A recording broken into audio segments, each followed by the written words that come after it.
And we are back talking about everything you know and love about Aggie volleyball and Texas volleyball.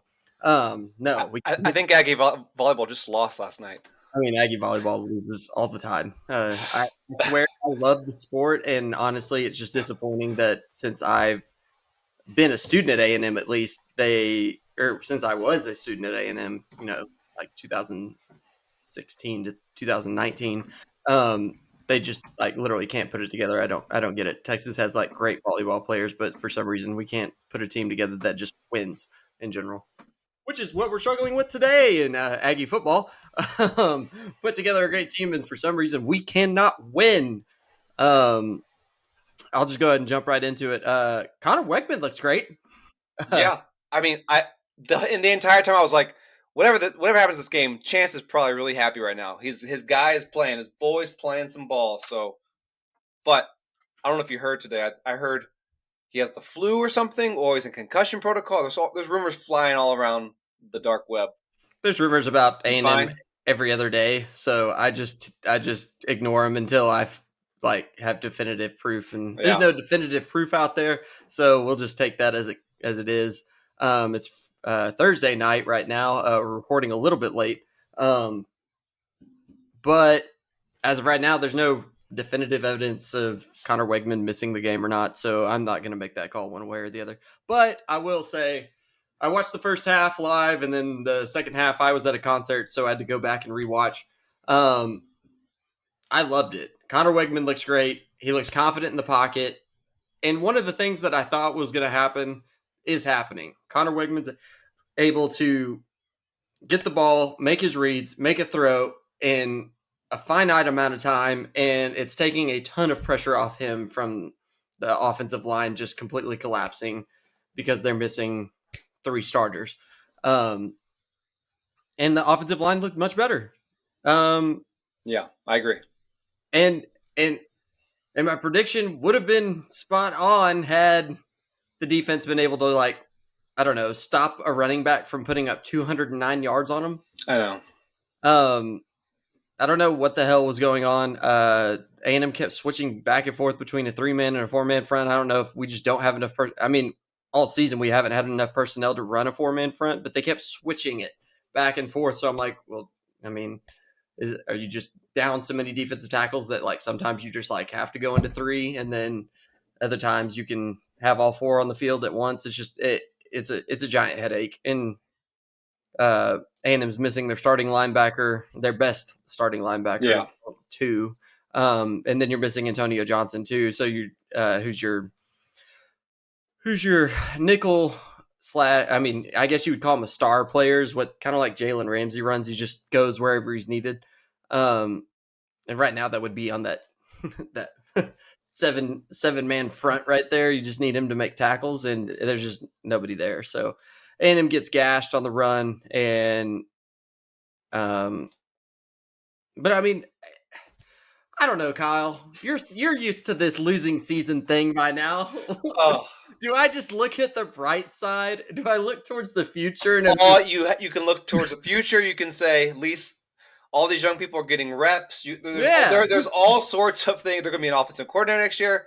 There are yeah? ways to spin this. You can spin this. Spin Do, master tip right here. do I Just say we're only a couple points away from being 6-1, but we're well, also a couple points away right. from being 1-6? Like, Exactly. So it's not like you're getting blown out like no, 55-0 every game. These are all every single one that you've lost has been a game that you could have won except if one. they what wait which The one was that? Mississippi State Oh game yeah, was a true yeah. blowout, but They like like, doubled you up. But yeah, but it's yeah, fine. But I'm saying like that same thing with Texas last year. Every single game except for like Baylor or Kansas State or no, it was it was Kansas. It was no, someone beat us by like 3 scores. I forget who it oh was. last year. Maybe West Virginia. Yeah, it was like 30 to Yeah, 7 or something. I can't remember last year. That Anyway, but besides that game, every single game was winnable. mm-hmm. In 2017, Tom Herman's first year, we lost 6 games. I think 5 of those were by 1 score. It set the way for 2018 10-win season. It's kind of the same thing last year with Texas. We sucked 5-7, Yeah, but all of them very close to winning. Winning some of those this year, hopefully this Saturday. Um, and we're having a better year. I mean, I think 2023 is obviously going to be a better year for Texas A&M. So As long as you hold on, I mean, we live in the transfer portal world, and that's the Right, one I thing that guess just you're right. keeps me on my toes. I'm just Right. like, as good as these guys a look, couple wins would help with that. But if I if you don't. lose out, it's gonna happen. I don't Obviously. even honestly think like I think obviously like from the beginning of the season I said A&M's going to lose guys in the portals. It's just going to happen. Happens to I every mean, team every it's going to year. happen to everyone. Like somebody's going to be pissed off. Somebody's going to be homesick. Like A&M recruits nationally now. Yeah. That's not something that A&M before Jimbo was really doing. But A&M does it now. We got guys from New Jersey, Philadelphia, Florida, Georgia, like they're from everywhere. And guys get homesick, especially if they're not playing. If they're not playing, they have nothing to think about but, oh shit, I wish I could be home. Right. And I've heard that about one guy, and I mean, who knows? I'm not gonna throw his name out there, but we know it's a guy though. Yeah, we know it's a guy, and he's not from Texas. So do that with you will. But I'm not sure so much about wins. Like I guess I mean, if A&M loses out, like if we somehow lost to UMass, hell yeah, I'd be out. Yeah, right. But like UMass, that'd probably be worse than App State.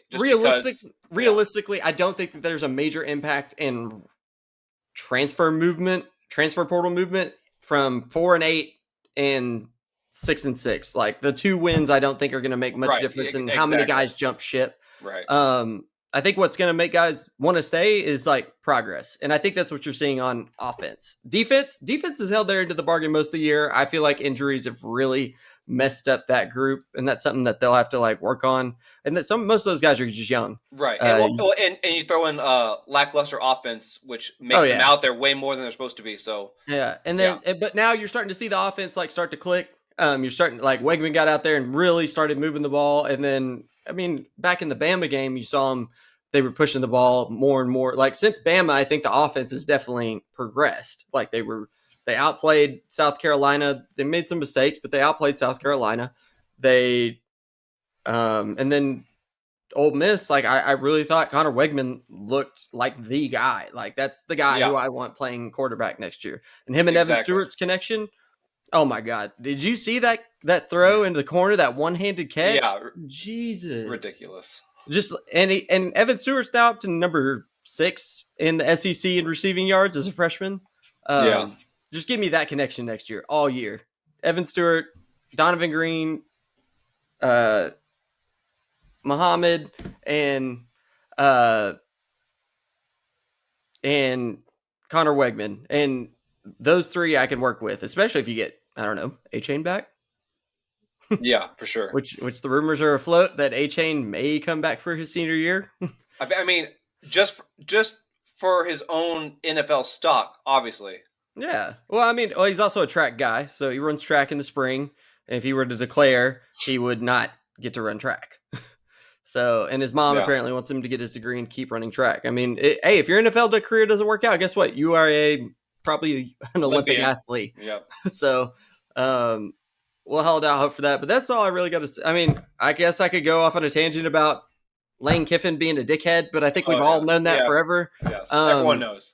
Yeah, I mean, one thing I think is bullshit is that the only thing that frustrates me is the national media like blows up Jimbo Fisher grabbing Tyrell Dodson by the face mask. Jimbo's first year. Yeah.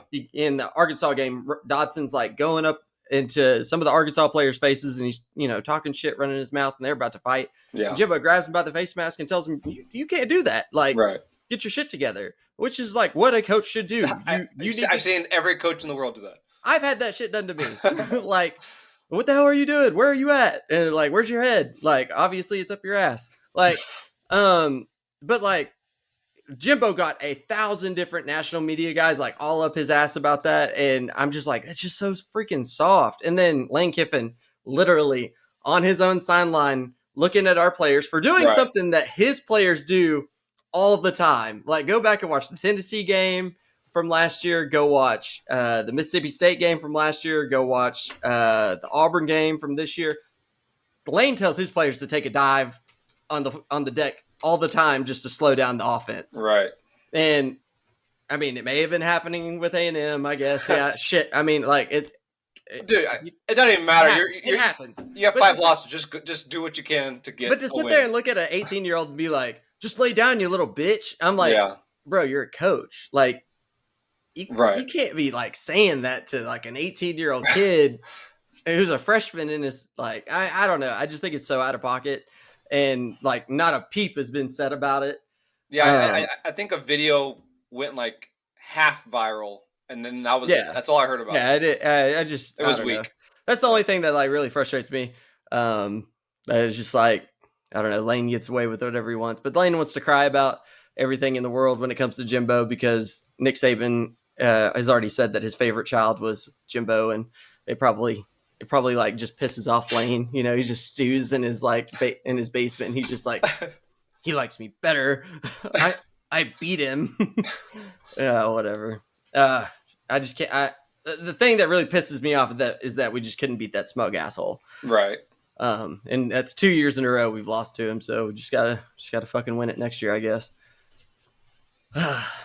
Anyway, So what you got going for Florida? well, let's talk about Texas first. So y'all come. The bye week was rough. Yeah, the bye week was rough. Everybody's still hurt, I guess. No, seriously, it was. I hate. I mean, it's good for the team. Obviously, everyone gets to rest and stuff, practice more. I hate as a fan bye week. Yeah. If you don't, if you're like Tennessee, number one in the country, sure, a bye week is awesome. You get to sit back, ranked number one. Like I'm mad coming off the Oklahoma State loss, having to wait 2 weeks to even get a chance at like redeeming ourselves in some way. So it sucked. It was very boring all last week. Saturday was great, good football. This week has flown by because we're playing. But I'm very pumped to see Quinn. I think this will be his bounce back game. He was very, very, very lackluster against Oklahoma State, as everyone knows. It brought his season averages down to Haynes King, right around Haynes King. All those no, like at he had so many incompletions that game. I think he added like 20 something to his season total. It was stupid. He's like at Haynes King level in completion, and he threw a shit ton of picks too. Interceptions. Yeah. The only thing he has more than Haynes King is touchdowns, which I mean, yeah. Right. But that game right there, really, that just shows you how bad he was. I don't think it'll happen 2 games in a row. I think he'll bounce back. K-State is beatable if Texas shows up. We have the talent. We've beaten teams before. I don't know what happened to Oklahoma State. It's the theory that everyone shows up to play Texas because everyone hates Texas. You know, it happens to A&M a lot too. Hey, let's not act like Oklahoma State's some chumps though. Like, no, I get when you say everyone. They look like chumps though on Saturday. I was like, seriously? Well, zero they points. Didn't look great against y'all either. They didn't look like world beaters against y'all. Right. They looked much better. We almost somehow pulled it off, even with playing like shit. So yeah, I guess you're right. But I mean, that Kansas State team looks hot. No, that I wish they had a bye week to kind of sizzle down. They're hot right now. That blowout game, I know Twitter fans personally have never felt better after we blew out Oklahoma. It's a great feeling. So the whole fan base is pumped. It's at Manhattan. It's gonna be bumping. We've had recent success there, but back in the Mac Brown days, we could not win there or barely at home against Kansas State. So I don't like Manhattan. So they'll have that. They're coming off hot. I think if Quinn bounces back and has a great day like he's supposed to, then I think we pull us off because our rush defense is, I think, 3rd in the Big 12. They have Deuce Vaughn, which is their bread and butter. So I think if we can slow him down some and Quinn actually shows up, I think we should have this one. I tell you what, Adrian Martinez don't look like Adrian Martinez at Nebraska, though. No, isn't that crazy how that happens? Well, I mean, you get out of a shit. I mean, look at Casey Thompson. Right. Nebraska. I mean, come on now. Like, it's not like it. Like, it's so funny how like someone can change schools and like just. Oh my god! Everything clicks.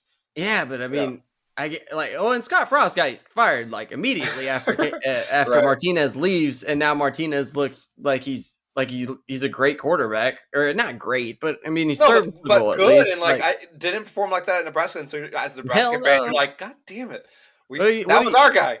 He threw like 16 interceptions his last year in Nebraska, and this year I think he I don't think he's thrown one yet. Oh, I think he's wow. still at 0. Um, so I don't know Yeah. what to tell y'all. Like I'm betting like y'all are favored somehow, and I would I, bet the farm I don't on know. Kansas Right. State. I don't know why we're favored. I think it's just for people to, I don't know. It's rat poison, whatever. Take those But points. Take the people who go to Vegas, people who are putting money on game. Take those points because I think Kansas State, like they look too hot right now. right, and if this is the type of game, it's one of those barn burners in the Big 12. It's gonna be like 31-28. It's gonna Oh be yeah, it's gonna be it'd be a 3 higher points. scoring game. Yeah. Yeah, and I just don't know, man. I just don't. I don't. It's either going to be a blowout like they did against Okie State, or it'll be down to the wire. Somehow Texas can pull off a miracle. That's if it. Texas was There's no coming in off, between. if Texas was coming off a good game against Oklahoma State, I'd have much more faith that Right, like Texas would exactly. be able to like keep up in this game. But man, No, Oklahoma that lost to Oklahoma State, and then the it next was week, such a bad loss. and then last weekend Oklahoma State just gets run out the stadium right. by Kansas State. Like, dude, I was watching that game and I was like, Yeah, it makes you I not didn't wanting even to flip play back them. over. I didn't even flip back over to the channel. Like after 28-0, I was like, yeah, I don't need to see any more of this. Like this is not going to end pretty for Oklahoma State at all. Yeah. I thought it was going to be in the 60s at one point. I was like, Jesus. Well, yeah, they probably did like Texas did against Oklahoma and just put in like third string and just run the ball. Oh my gosh, it was just sad. Yeah. So if that Kansas State shows up, worried as hell. But if Quinn shows up, I think it could be close, and I have faith because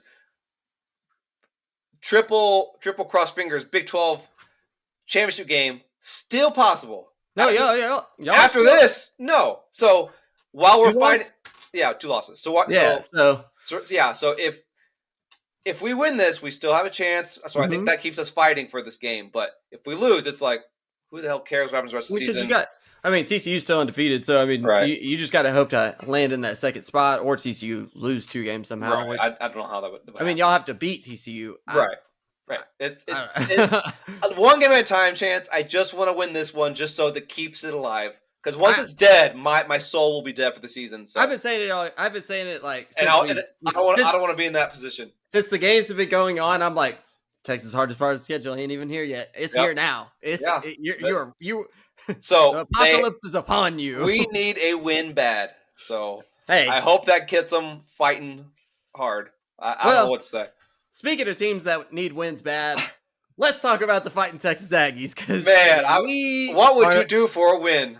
4-game losing streak. Oh, not good. This is rough, man. Like I didn't start watching A&M football until the end of the R.C. Slocum era because like I was young. You know, I was born in '92, so like the time I start cognitively like watching, obviously like I was at a block party with my parents when we watched the Aggies win in '98, but I was 6 years old, so I really I probably would rather be playing with Power Rangers or something.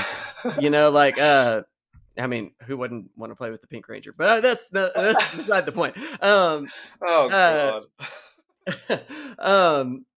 But like once I started cognitively like watching football, it was like the late R.C. Slocum era, early Dennis Franchione era. So like I grew up in A&M football when I was like, are we gonna make a bowl game? Like I was stoked. Like, you know, like I remember when A&M, I think it was 2005, 2006, A&M made that bowl game. I think it was the Holiday Bowl, and I was pumped. I was like, Holiday Bowl? Let's go. You know, now I'm like, I'd piss away like a Texas Bowl or a Gator Bowl, you know, because I saw someone make like 8 of them in a row. It felt like, and then Jimbo like went to the Orange Bowl, and I'm like, all right, let's take this step a little bit further. Let's go back to another New Year's Six, and then get ready for the playoff. And then we just, yeah, man. This is rough. This is like I had this guy in my Twitter mentions the other day comparing Jimbo to Dennis Franchione. The two are not the same at all. Like not even close. I get like this year looks like a Dennis Franchione year because that's what Franchione put up. But man, this is rough. but we got Florida coming up, and Florida is probably the second hardest team on your schedule right now, and they're not that great. The one thing is, Florida does the one thing that A&M is bad at on defense right now. Ole Miss is number one in the SEC in rush yards per game. Florida's number two. So, I honestly compare Florida to Arkansas. Big tall running back, big tall quarterback. Can't really throw it that well. But he will pick it up and run, just like KJ Jefferson. And they have a good stable of running backs, not as good as what Arkansas has in number 5, but nonetheless, they are. I think Arkansas would be in that number 1 or 2 spot had they not lost KJ Jefferson at some point. But nonetheless, Florida is in that spot, and now A&M's going to have to figure out a way to stop a team that's really good on the run, and we don't know anything about injuries or flu. Like all these rumors are circulating that the fifth sign of the apocalypse is here for A&M. Everybody's getting sick. Locusts are falling from the sky. There's clouds emerging from Kyle Field, and they're not regular clouds. And we didn't even get to talk about that last time we recorded because we recorded right before that got announced. The pot smoking, man. Oh yeah. In the locker room of the away team right before you get on the plane to go home. Talk about balls, man. I would never in a million years do that. Apparently Nick Fitzgerald, I followed the situation pretty closely, obviously. And Nick Fitzgerald tweeted, he was like, that happens more often than anyone who's not in the locker room would think. Mm-hmm. And I was like, well, I mean, if a guy who's been in a college football locker room and an NFL locker room and an AFL locker room says it, then I'll take it for his word. Yeah. But knowing that, yeah, if you get caught though, I would just me personally, I would never. How many times do you think somebody gets caught and that shit gets swept under the rug though? Oh, probably like had that not gotten, it's already been said that had that not gotten leaked out, the suspension was only going to be for 1 game. But since I thought it was still for 1 game. It's more. We don't really know. It was indefinite when it got announced because it got leaked out. It was supposed to be like an in-house thing, and then it got out, and now these guys are just indefinitely suspended because it's under the national eye. Yeah, man, but A&M really needs to win, and I think they could get it from this Florida team. Florida's defense is not good at all. They're allowing a ton of yards, especially through the air. Well, that's great. That's great if Connor starts. That's good if Connor Wegman starts. If Haynes King starts, we'll be keeping our eye on that one. I don't know. It sucks to say, but I'm sitting here like, start these freshmen as much as possible, get them as much reps as possible. Yep. Let's go get in a bowl game so that you can get another week or 2 of practice, and then you get them to all play in the bowl game, because guess what? Freshmen don't opt out of bowl games unless they're transferring. So get them the reps, get them in the bowl game, let them play, let them win.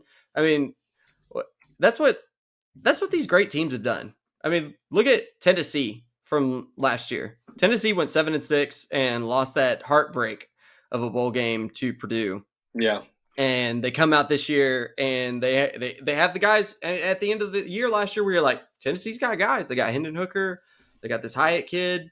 They didn't get who's the wide receiver who left Texas, went to USC, then went to Tennessee. He kept flip-flopping between Texas and USC for a little while. Brew. I'm talking. Brew McCoy. Yeah, he's there now, and we saw it last year. Like, we saw the emergings of this really good Tennessee team because they went on this nice little streak at the end of the season, and we're like, that's a team to watch out for next year. I thought that they were going to win. I think my early season prediction was either 10 or 11 games. But I mean, now they look like the team. I mean, they're the number 1 team in the nation according to the college football playoff people, which I don't take much stock in what they say, but I mean, right. I agree with that. that's what I kind of hope for A&M. All these freshmen the refs they can let them know that Yep. they're the future. I I have no doubt that A&M has already talked to the offensive coordinators that they're interviewing. Um, Yeah. and that'll Waiting for be the season to end before oh, you pull the trigger. Yeah. I have no doubt that we'll either know Yeah. or Or it'll be it'll rumored. it'll be rumored who the new offensive coordinator is come LSU, like the last game of the Right. season, or right after that. Like you'll either know the week of LSU or you'll know right after. Like it'll be like, Well, and yeah, it'll it might be final score, Texas A&M, whatever, LSU, whatever, breaking news. yeah, Yeah. A&M's hired their new offensive Right. coordinator. Or you may know before everybody's like, oh, well, we've heard it's this guy. It's not going to be like Yeah. truly announced until the end of the year. But I mean, you hear all that stuff all the time. Right. But I think that's what you do to keep like the core group together. You let them all play, and you go get you an offensive coordinator, showing them, hey, this is what we're going with. Yep. Especially if that offensive coordinator is, I don't know, playing in a New Year's Six Bowl or playing in a playoff situation. Yeah. Like A&M's going to go money whip whoever they want. Oh yeah. It's like when Sark was hired. It was like right before the championship game, and so it got everyone excited, and Yeah. So yeah, it would be cool if it was someone like that going to playoff or something. So yeah, I'm pretty much done talking about Florida. I think A&M has a shot to win. Obviously, if Wegman starts and all these guys are healthy, or the plague isn't like parading around the locker room, I guess. Yeah. Like that's the rumor. Well, yeah. I've heard that rumor. I don't know why. I don't know if it's true or not. Yeah, like the flu. The flu has got all the players. Like that's what I literally read that on Twitter today, and I was like, where are y'all reading this? Like, what? Like I know it's going around, but like the flu is taking out systematically all the players that we need. Okay, so we were going to wait till Wednesday to record because we wanted to talk about the CFP. So let's jump into that real quick, and then we'll close it out. This is going to be a short episode because we want to get this out to y'all. And we'll be back next Wednesday. So do the college football playoff people even watch football? Some of them do, and the majority probably don't. Like I've always said they look at box scores like the night before this assignment is due, and they just start making decisions. Like it's like whoever that TCU representative is said the dumbest thing that I have ever read. Trailing. Yeah, he was like, well, TCU's trailed in a couple games, so that's why we put them behind Bama. I was like, what? So has Bama, and Bama lost. Bama lost the game. But Chance, it was a positive loss. Like it was against number 1 Tennessee. If we put Tennessee number 1, makes their loss look even better. Chance. That's how they play the game, dude. It is like TCU. Like I know this won't affect Texas fans. Like y'all are a brand. Like I give it to you. Like you are like one of the blue blood brands or whatever. Because like, for example, if you took away the TCU logo and put the Texas logo there, it'd be a few spots higher minimum. In front of 7-0. Right. If you put the Texas logo there, what spot would you be at? 2, you'd 3, be at 4. Yeah. At minimum, you'd be the number 4 team because you'd be behind Tennessee, Tennessee, Georgia, and I think the other one's Ohio State, right? Yeah. I mean, you'd be a top 4 team probably. Now, if you put 5 and 3 next to the TCU logo, TCU's probably not in the top 25. Obviously. So yeah, everyone knows that's how it works. I mean, it sucks for schools like that because I really hope there's not like some sort of 2014 situation, like maybe TCU loses in the conference championship or something. Yeah. But they're like, it's like. See, I think if you lose that late, it's too late. It's just no. I mean, but like it gives them like their second loss. Okay. And then like they're comparing them to go to the 4th spot against like another 2-loss. Like no, there's not going to be a 2-loss team. You don't think? No, I think this could be the year. No, I don't think so because Tennessee's going to play Georgia this weekend. One of them is going to be a one of them's going to lose this game, so Right. they'll have one loss, and then I bet they win out. Tennessee wins out, Georgia wins out, and whoever wins this game goes to the SEC championship, and then they're going to play. Oh, okay. So one of them's going to lose. So one of them's going to lose that game, right? And then they're going to play Bama, most likely, because Bama's probably going to win out. And I mean, if it's not Bama, then it may be Ole Miss. Ole Miss has one loss, and if they beat Bama somehow, they go into that. They get up into that upper echelon with one loss. So you'll have a one loss Tennessee, a one loss Georgia, and a one loss Ole Miss or Bama, and then two of those teams will play, and then one will have. And if that undefeated Georgia or Tennessee team loses a game to Ole Miss or Bama, I guess, then you have four. Then you have three teams with one loss. Yeah. And you may have four, because if no, you'd have three, because if Bama loses, then Bama already has one loss, so they'd be a 2-loss team. They'd be out. So between Ole Miss and Bama, whoever knocks that out. I totally forgot about Ole Miss. But either way, they're right there. Either way, you still have. I mean, I think regardless, you're going to have a one-loss Tennessee or Georgia at the end of this thing. I think they're only going to lose to each other, and they may lose in the conference championship. And so that's two one-loss teams just in the East. And then you're going to have the winner of Michigan and Ohio State. Yep. And then you're going to have Clemson, who probably goes undefeated. And if they don't, they have one loss, most likely. And then you're going to have TCU, who may or may not go undefeated, may have one or two losses. This is gonna be the year that everybody like throws beer at their TV on a Tuesday night, because they're like, "Why is my one loss team in 5th, 6th, and 7th?" You know, like it. Aggies were very pissed off about it a couple years ago. Oh, yeah. And it's going to happen again. It's going to happen to your team. Not your team specifically, but like, you know, whatever. It's foreboding. I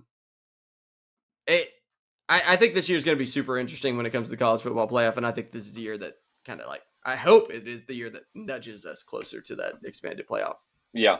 Next year, which would be great. That would be awesome. Because like, I mean, I know it's like, you've got guys, that are like totally against it, because they're like, well, the few weeks leading up to the conference championship is like those second, third rounds that a 12 playoff would. So you're really just, watering it down. I'm like, it's more football games. Yeah. And it's for a championship. It's a tournament. March Madness is the biggest craze ever. Like, it's going to do is bring more people to college football. There's no way it's going to be a flop. My point has always been this: NFL has 32 teams, and right, most popular sporting event every year in the U.S. Yeah, and 14 of them make the playoffs every year. Baseball has 30 teams, and I think it's 14 make it there too. No, it may be 10. I think it may be 10. And then the NBA, they have 30 teams and 16 of them make the playoffs. Right. College basketball, 200 and I think there's 260 programs total in Division One something. Yeah, Division One college basketball. 64 make the playoffs. I know. College baseball, probably another 260 programs. 64 make the playoffs. Like, why is football at 131 teams this year have a 4-team playoff? 4. There's more than 4 teams that it's just gonna be more blowouts. Okay. Yeah, you're probably gonna get like an extra round of the number 1 team in the nation blowing out the number 8 team, whatever, probably. But guess what? That 4 versus 5, that's gonna be a damn good freaking game. Yeah. 6 versus 3, damn good game. Like yeah. Someone I don't remember who shared it, but someone made a 12-team like college football playoff is if it was played right now if the season ended, Mm-hmm. and just the matchups on it were just so fun. Like I was like, oh, I want to watch these. Like there's no way people are going to be mad at it. I don't No, think. I mean, who cares if you're getting more football? Who cares? Exactly. So It's a win-win. yeah, it's a win for everybody. Let's Yes. do 12 teams. Get the four conference championship champions get buys, and then the rest of us just enjoy football. Yes. Sounds good to me. All right. Well, I think that's all for us tonight. Any closing arguments, statements? No, Quinn, you better show up. If you do, we win. Yeah, if Quinn Ewers actually doesn't look like Haynes King, you probably do win. Yes. All right. Well, that's it for us today. Thanks and gig 'em. Hook 'em.